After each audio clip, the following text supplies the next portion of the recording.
Hey everyone, welcome to Locked On Lakers for Wednesday. Brian Kamenetsky, Andy Kamenetsky. Huge game tonight against the Clippers. Who exactly is going to suit up for this one, though? That's next. You are Locked On Lakers, your daily Los Angeles Lakers podcast. Part of the Locked On Podcast Network, your team every day.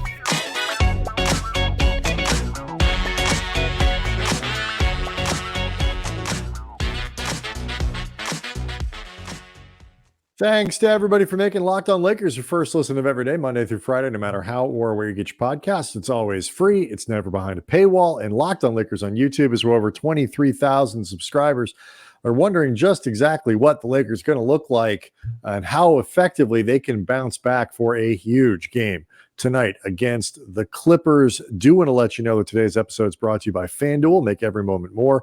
Right now, new customers get $150 in bonus bets with any winning $5 bet. That's $150 if your bet wins. Visit FanDuel.com/locked-on to get started.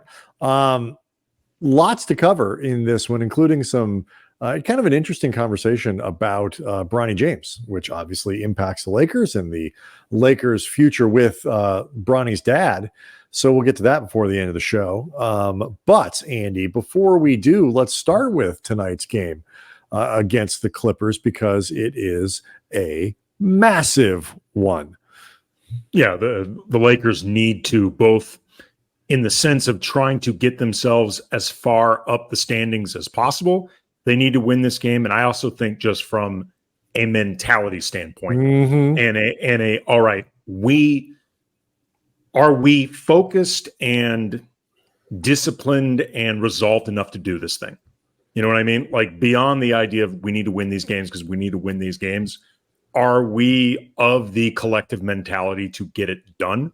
Because they've been really disappointing since the All-Star break. They're 1-2, and the one win was against San Antonio. The Lakers didn't look good, and I said it at the time, if Greg Popovich, in my opinion, was coaching to actually win that game, I don't think it's beyond the realm of possibilities the Lakers would have lost. Certainly not with Wembanyama getting a 5-by-5. Yeah. So it was out there, that's for sure. And the Lakers, while they played, I thought, reasonably well in quarters 2 through 4 in that loss to the Suns, they were so bad and unfocused and undisciplined and looking in a lot of ways unprepared heading into that super important game. They need to snap things around now. Yeah, and just for accounting's sake, Golden State wins on Tuesday night, which means the Lakers are officially, statistically by teeny tiny percentage points, the 10 seed. I'm not yet worried they're going to drop to the 11 because the teams chasing them just aren't very good at this point. But you don't want to be the 10. You want to be a little higher than that. At least give yourself a chance to host something over the course of the playoffs. And so, I think there's something in here, like, from a vibe standpoint, beyond the practical, you kind of alluded to the vibes, Andy. And we're at that point in the season where teams begin to accelerate. They begin to, be like, okay, it's the stretch run. Let's become the best versions of ourselves. We're going to really dial it in. We're going to be 5% better, 10% better over the course of the rest of the season than we have been. And look, the Lakers, they've clearly shown they can beat any team in the league. They've clearly shown they can lose to any team in the league. But now you almost have to do it again. They're getting to this point, like in the schedule, both when, once you get past tomorrow's game against Washington, you start looking at the rest of the games of the teams that they see: the Nuggets, the Thunder, the Kings, the Bucks, the Wolves, the Kings again, the Warriors. That's just in a row. They're going to have to prove it again. Like, can we beat anybody? Like, can we really beat anybody? Well, we're going to find out, because if they lose 4 of 5, if they lose 5 of 6 against those really good teams, that's going to dispel some of this notion the Lakers are a threat, if even an inconsistent one. Yeah, and this is an opportunity for the Lakers, not just to get a win, but they're up against a Clippers team that has been scuffling themselves. They're 4-4 in their last 8. Their 4 losses have all been by double digits. I believe that I'm correct about that. They are 1-2 also since the All-Star break. They will not have Paul George. Ty Lue already said that. And granted, they are 3-1 this season without Paul George, and George was having a rough February, but he is a damn good player and really Which, by the way, important. accounts probably for some of their struggles. The fact that he was in the lineup and not playing very well, right, makes a difference for them. But absolutely. And I was listening to Law Murray, who does a great job covering the Clippers for The Athletic, and he was on one of their NBA shows with David Aldridge and Marcus Thompson, talking about the Clippers of late. And he talked about how lately one of the big problems they've had is defensive slippage. And I looked up some numbers. In the last 10 games, they are 8th worst in the league, opponent points off turnovers, 6th worst in the league for opponent fast break points, all related to being 10th worst for turnovers. And their defensive rating in the last 10 games has slipped to 5th worst. Like, they have been really bad on that end of the floor, and they've been susceptible to sloppiness. That's an area where the Lakers look to capitalize anyway offensively. And on top of it, I know we're going to talk more about Anthony Davis, but Cam Reddish is probable to play in this game. And one thing Reddish does very well that I think at times has been missing is just bring a force of disruptiveness. And I think Reddish's presence can maybe help pick at that scab that the Clippers have been dealing with right now and maybe make an area that's been vulnerable for them during this stretch even a little bit more vulnerable. Yeah, and you look at where the Lakers are, defensively, and just getting Reddish back adds a little bit of size and a little bit of length. It does some stuff. It gets them out of the tilting small space that they've been in, just because certain guys have been hurt, and that's not going to change radically until at least Christian Wood is back. Jared Vanderbilt, by the way, is the update on him is sort of there is no update. He's rehabbing, but same with Vincent, right? But these are nobody should expect them to return anytime soon. But the Lakers are short on wing length, which is certainly something that comes in handy against the Clippers, even when Paul George isn't playing. So we'll see. It's just like first and foremost, whatever the game plan is, they just have to execute it better. Like we're at a stage of the season and against a run of opponents where the type of lull that they had for that 4-minute stretch where Phoenix goes on an 18-point run just can't happen. Those are things that will bury you, because Phoenix, while they were wildly inconsistent earlier this season, and they've had problems even lately blowing leads, has played better. The Clippers, while they are in a bit of a slump right now compared to where they were at the beginning of the season, have still been one of the best teams in the West. And so you're just not going to get that leeway unless teams stop taking the Lakers seriously, which is a whole other issue. We'll get to some health updates for the Lakers, because Tuesday was a little bit scary, but things are looking up in that regard. So we'll do all of those things, plus talk a little about Bronny and Bron next. Locked On Lakers is brought to you by BetterHelp, and we all need the opportunity to get things off our chest, to talk about them, big or small. Just these items can add up and get to you, and it's important to let that out, especially to somebody who's unbiased in your life. And when it comes to outlets, we hope this show, Locked On Lakers, can provide a nice escape from real life for our listeners, for our viewers, and that Laker passion can be a stress relief. But at the same time, we all know, I don't care how much of a diehard you are, there are more pressing issues in life than how the Lakers or how any team is doing. And it is, again, really important to have an avenue for channeling those insecurities, those fears, everything going on in your life. And for those issues, talking with a professional is huge. I can speak to how much therapy helped me and my family during a really difficult period in our life, just talking with a professional. And therapy can be different for everybody. And that's why, if you are thinking of starting therapy, give BetterHelp a try. It's entirely online. It's designed to be flexible, suited for your schedule. Visit betterhelp.com/LockedOnNBA to get 10% off your first month. That's BetterHelp, HELP.com/LockedOnNBA. Locked On Lakers also brought to you by Stitch Fix. Look, I've got multiple jobs. I've got multiple kids. I am busy, but I do like to look nice. I just don't have time to get out and shop much myself. Stitch Fix is a great solution to this. You get a stylist who understands your style, your size, and most importantly, your budget. They do all the shopping for you. It's the easiest way to update your wardrobe in this or really any other season. You give your stylist your size, style, budget preferences, and you order boxes when you want them and how you want them. No subscription required.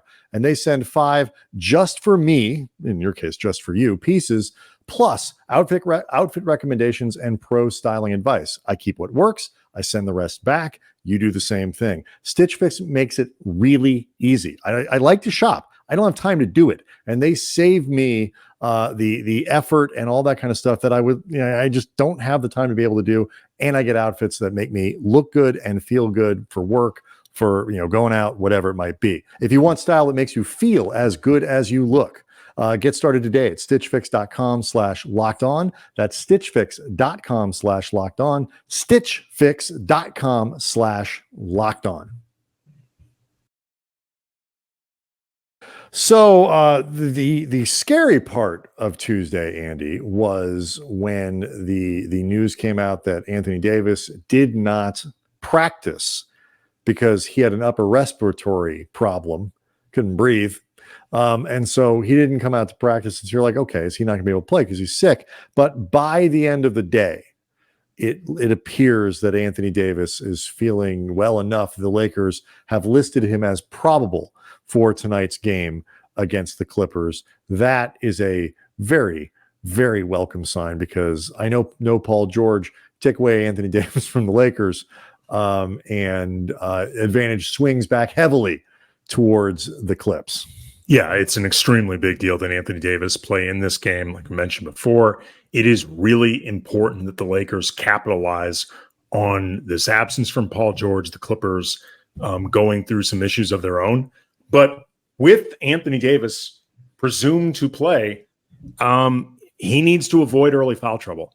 This has been a real problem for AD. Very uncharacteristic of AD. Maybe it's related to some type of upper respiratory infection that's been building up for him and finally, I don't know, manifested to a point where he couldn't practice or whatever. I don't know, but he's been in early foul trouble in every game since the All-Star break. And it's problematic for the Lakers on a bunch of levels. It's problematic because you miss Anthony Davis's talent. Even if he doesn't get taken out of the game early, the fact that he can't play full bore, especially defensively, it compromises the team. It's a problem because if you are going to take him out, your choices are Jackson Hayes and Jackson Hayes. Like they have nobody else. And Hayes, the last couple games, has been kind of shaky himself. He was playing quite well heading into the All-Star break, but has tailed off a bit. And I also think, too, like Anthony Davis is the best player on this team. And he's certainly the best player on both ends on this team. And if you know you don't have Anthony Davis, the full version of him, I think it affects the team mentally, like in terms of the way that they play, the confidence that they have, whether being a little bit more aggressive defensively, knowing that he's a back line, or the idea of, can you put him in a position to drive without him worrying about maybe picking up a cheap charge or whatever. Just it is important that your best player be able to play at his best. He's got to find a way to stop this. Yeah, I mean, it's a strange trend because he's not been terribly foul prone throughout the course of the year. I will say, like, the other thing to kind of watch here is he got beat. I mean, and a guy like Yusuf Nurkic, on Phoenix on Sunday, when Anthony Davis has trouble, it is with that type of player. The very large, very bulky, centers. Those are the guys, and Ivica Zubac qualifies as one of those guys. 250 pounds. I mean, he's a big fella. And, the Lakers have to be careful there. And Zubac has had moments where, he's had some success against the Lakers and against AD. So this is something he had 22 and 19 with 10 offensive rebounds in the January win over the Clippers. Like the Lakers won, but Zubac played extremely well in that game. And, when you're short on size, when you don't have quite like this offensive rebounding thing, it has become a bigger problem again. The Lakers seemed like they were addressing it a little bit, getting ahead of it a little bit. We'll see how much a guy like Taurean Prince, this is where like the rebounding question gets into like what Darvin's, some of the choices Darvin's going to have to make. Perhaps the availability of Cam Reddish, you swap out some of the defense for a little bit of offense and gain a little rebounding in the process. It's good. The Clippers are a hard matchup for the Lakers, even when George doesn't play. When he does, they're hard for everyone. But that center matchup, it's given what you're talking about with the issues and the early foul trouble, it's a tough night to have a Zubac coming along, particularly when you've been fighting illness apparently. So the Lakers are going to need the best version of Anthony Davis, and they're going to need a bigger game metaphorically and literally from guys like Rui. They're going to have to play big and they're going to have to perform big. Yeah. I mean, we've talked before about Max Christie and Darvin's very overt reluctance to put him out there, and not looking to relitigate it, at least for this show. Not but in this segment, at least. I've talked before about how in certain respects, with it being a full roster, I think realistically for the rotation, it will end up a choice between Reddish and Christie. And I feel pretty confident that Darvin will choose Reddish. And again, without looking to relitigate the decision, where Reddish's presence, though, I do think has been missed is just what you talked about, Brian, that physicality. Like Reddish has about 2 inches and 30 pounds on Max Christie. He's bigger than Taurean Prince. He's not necessarily a particularly good rebounder himself, but just it's all more relative to Prince. He's better than Prince. I don't think either one, to be honest, provides the ideal rebounding you'd want. But Reddish is bigger, and he is a more physical player than Taurean Prince. And again, I also hope that disruptiveness that we've seen from Reddish when, hopefully he's healed up, because I have a feeling some of the ebbs and flows Reddish had after really kind of locking into a pretty effective role for about 20 games is likely related to these nagging injuries that he's fought, then ends up shelved. Yeah. I mean, I'm acknowledging Reddish has been an inconsistent flawed I was about to say, some of this is just him. But sure, but you look at some difference in like activity at times and things like that, which I imagine is related to health. I'm not talking about like hitting more corner threes. I'm just talking about more just general activity. I think Reddish, if he's available, is going to end up playing, and hopefully, again, just that athleticism and that size upgrade and just the general disruptiveness hopefully can help, if not necessarily address the rebounding. Yeah, it's just this is not, I don't mean to pin it on Reddish as like, you swap out Reddish for Taurean Prince and all of a sudden your rebounding problems are solved. And, it's not like you're sliding Vanderbilt back in the lineup. The Lakers as a group are just going to have to do a better job at it. But, the supporting players, like the Lakers, are going to need a good game from Austin Reeves. They're going to need a good game from Rui Hachimura. They're going to need Spencer Dinwiddie to be something more than he has been since the All-Star break. Like, yes, LeBron and AD can provide you the baseline of what you're getting. And some nights those two can carry you to a win. And that will happen. But, you look at the teams that they're going to be facing, not just, the Clippers tonight, but when you get back into, I mentioned that all these, the run of games that they've got coming up, like those are teams with depth. Oklahoma City and Denver. And, these are teams that have players down the roster that can pick up the stars. Milwaukee, who are, by the way, kind of quietly come out of the All-Star break playing much better. And I have been, it's going to be fascinating at the end of the season to kind of go back over when we can sort out Darvin from the results, from the individuals, from all these other things, to go back over the preseason expectations and beliefs for what the supporting cast could be to what it actually was, and then try to figure out why, what went right and what went wrong, who performed and who didn't perform. But broadly speaking, for me at least, aside from D'Lo, who in that stretch where he really wasn't very good, I've been kind of vaguely disappointed, or just regular disappointed, in most of the other guys throughout the season. And my concern is that without kind of everyone there and available, the pieces don't work right. You just don't get, without Vanderbilt there, without, Vincent available, or a functioning Dinwiddie, without Christian Wood playing like we all kind of hoped he would at the beginning of the season, the ecosystem, as I like to talk about it, just the balance is off. Yeah. So we'll see. I mean, there was nothing to respond to there.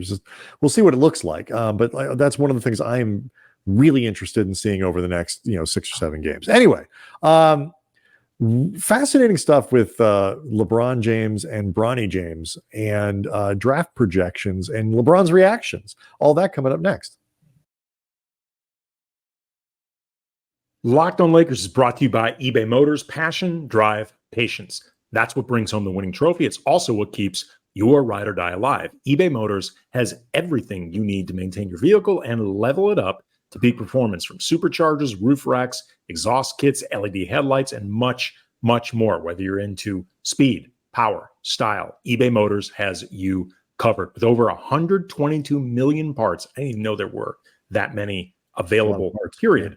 For your number one ride or die, you will find exactly what you need and what you're looking for. With eBay Guaranteed Fit, your part is guaranteed to fit your ride every time, or your money back. Because with eBay Motors, you're burning rubber, not cash. So with all the parts you need at the prices you want, it's easy to turn your car into the MVP and bring that win home. Keep your ride or die alive with ebaymotors.com. Eligible items only, exclusions apply. eBay Guaranteed Fit only available to U.S. customers.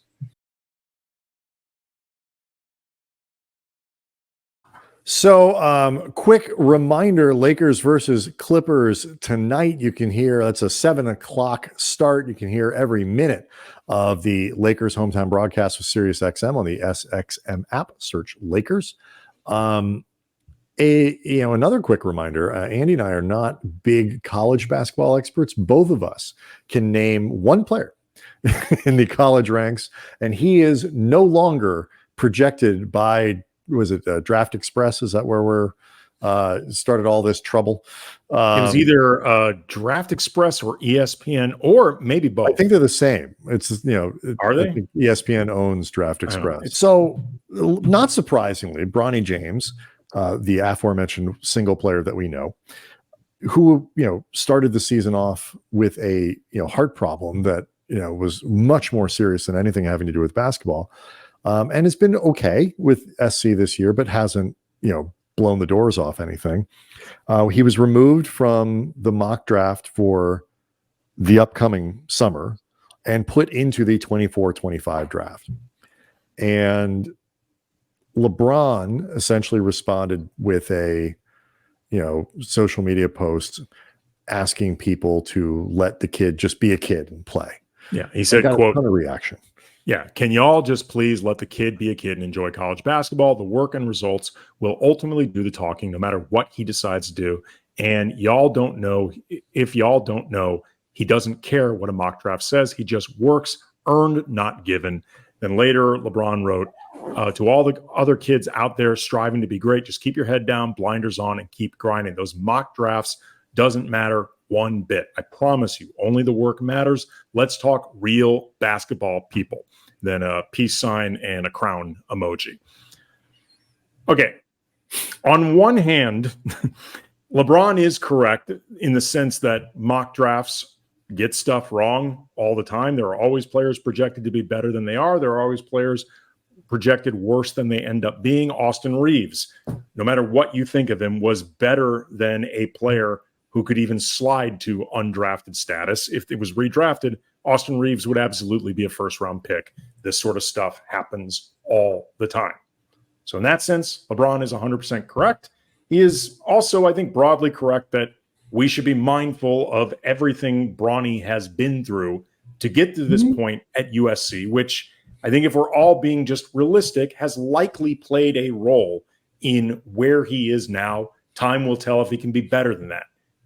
That being said, the idea that we are not allowing Bronny to just be a kid and enjoy college basketball, dude, you're the one who's been hyping the prospect of playing with Bronny, heavily implying that Bronny could be a one and done. There was that recent loss by the Lakers where LeBron was saying, Bronny could play for the team right now. I know he was venting and likely being sarcastic, digging at his teammates more than praising his son, but he knows how that's going to be interpreted. Like, even him regularly attending USC games to some degree is a double-edged sword, even with the best of fatherly intentions by LeBron.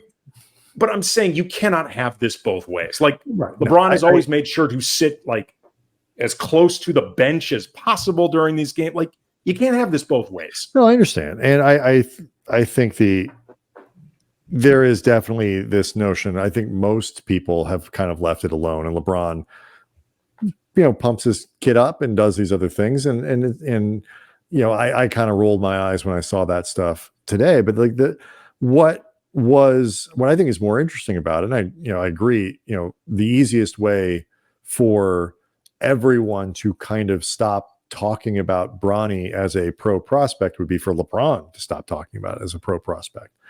But more interesting to me is the context for what this means for the Lakers, because this was also, it was only a couple days ago that I believe it was Windy reported, Brian Windhorst of ESPN reported that LeBron is interested in extending with presumably extending with the Lakers and signing for as many as 3 years and wants as much money as you get for, a person of his stature, a max deal, $60 million a year, whatever it's going to turn out to be.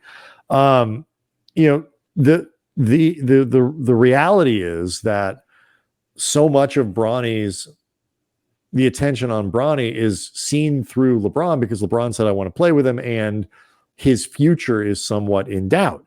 And if the Lakers, if he thinks it's going to be, I want to stay for 3 years or whatever, that either means maybe he's less concerned about going exactly where Bronny ends up when he ends up there. Maybe it means he's, thinking Bronny might be a year or two off. Maybe he just wants to put it out there that he wants as much money as possible. But it sets up just a very interesting conversation, of which we will probably have many of them, about what exactly you do with these requests from LeBron. Because we did a show a week and a half ago, I think it was, give or take, where we were talking about like what is the right next deal if you're the Lakers for and you were a little more reticent. I was like, I can kind of live with these 1+1s going as far forward as LeBron looks like he's, close to something like LeBron. But let's say he draws a hard line at a guaranteed 3 years. Like, wow, that's a whole other deal. I mean, the Lakers are in a really interesting place right now. Like, as far as what would happen with LeBron's contract, and maybe it's, a 1+1, LeBron opts out, signs another 1+1. I mean, right. Ultimately, I think that is what he will do. Or if it's a 3-year deal, it looks like a player option for year 2 and a team option for year 3 or something like that. I don't know. I mean, to be perfectly honest, I don't know how many years in a row you can do like a 1+1+1 with player options. It may be infinite. Like, I honestly don't know the answer off the top of my head. But what I find interesting about this is the Lakers are in a place right now where their top end feels very tantalizing, but there are questions about how often they can get to their top end. And there's the separate question that a lot of people have about whether Darvin's the guy to bring out the top end most often. But unless you feel like a new coach will instantly fix the issues that the Lakers have, there is this question of how much are they going to be able to work around LeBron as he gets older, more expensive. You have less flexibility to build around him. Maybe you pull off a mother of a deal this offseason for like Donovan Mitchell. Trae Young is out there. That doesn't interest me as much, but you pull off some type of really big offseason deal. But otherwise, you're getting LeBron on a more expensive deal at a time where you are trying to have him do as little as possible until like now in the calendar. And that is really impractical for entire seasons with a guy that is supposed to be, I don't know, at worst, your third best player, making that much of your cap. That's a difficult road to go. The flip side is really quick. The flip side is LeBron walks. They're not going to get much flexibility anyway. They are in a rock. This is where they are. This is where they are, and why the presumption that they would use those picks. If you were looking for a reason why saving till off season, the extra pick, the extra assets, whatever they might be, for a time when you have a wider player pool. I'm not a Trae Young fan, but Trae Young is out there. Maybe you pair Trae Young with Anthony Davis and some other people. Maybe, I don't know. Maybe it works. But revisit DeJounte Murray again, right? Whatever it might be, you're at a time when the prices should be lower and the options should be wider. That really is your best opportunity to improve. The Lakers are essentially tied to LeBron, and LeBron in a lot of ways, assuming he like Kobe is one of these guys who believes in the principle of getting paid what the market says they should get, ought to be paid. And for LeBron, that's still a max deal. They are kind of tied to each other, and how you figure out the rest of the roster with limited assets, it's like they're better. Even the inconsistency I talked about in the last segment, still better this season coming into it than last. But they got to get better next season than they were this season, and they have fewer resources. So we'll see how it goes. A quick reminder, 7:00 tip is the game tonight, Lakers versus Clippers. Catch every minute of the Lakers hometown broadcast with SiriusXM on the SXM app. We will be back after tonight's game to break it all down. Hopefully a Lakers win. They've beaten the Clippers already, somewhat surprised people. I think when they did that, they probably do it again. And of course, we'll be back on Thursday night as well. It's a back-to-back, Andy. Lots of Lakers basketball this week. We'll see everyone tomorrow.